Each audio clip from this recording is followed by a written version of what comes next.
মনে খুব কষ্ট পেলাম বন্ধুরা।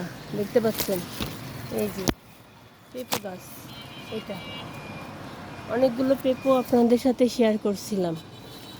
এই গাছটি বড় বড় পেঁপো একদম মাটির মতো কালার হয়ে পচে খসে খসে বড় বড় পেঁপোগুলো মাটিতে পড়লো। অনেক খুশি হয়েছিলাম যখন এই গাছটা এমনিতে হয়েছিল।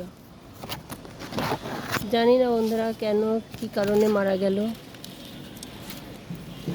পেঁপো তো নষ্ট হলোই মাটির মতো, আবার গাছটিও শেষ, একদম শুকিয়ে মাথা শুকিয়ে পচে মরে গিয়েছে। খুব কষ্ট পেলাম।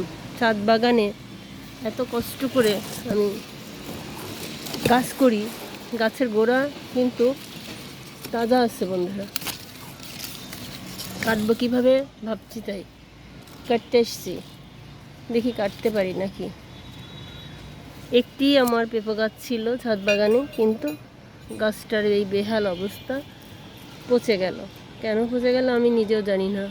কত ছোট ছোট গাছ আছে, সেগুলো কিন্তু মরেনি, অথচ আমার এই পেঁপো গাছটা মরে গেল। এতটা কষ্ট পেয়েছি, সব সময় কষ্টের মধ্যে জীবন কাটে, তারপরও নিজেকে একটুখানি স্বস্তির মধ্যে রাখার জন্য চেষ্টা করি।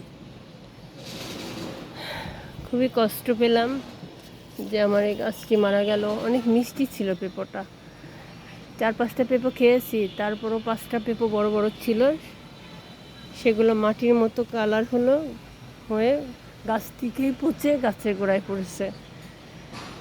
কমেন্ট করে জানাবেন বন্ধুরা, কী কারণে আমার গাছটি মরে গেল, কেন মরে গেল, কি সের অভাব ছিল যার কারণে এত মোটা গাছটা, দেখতে পাচ্ছেন গোড়াটা কত মোটা, এত মোটা গাছটা আমার হয়ে একাকিত্বভাবেই মারা গেল।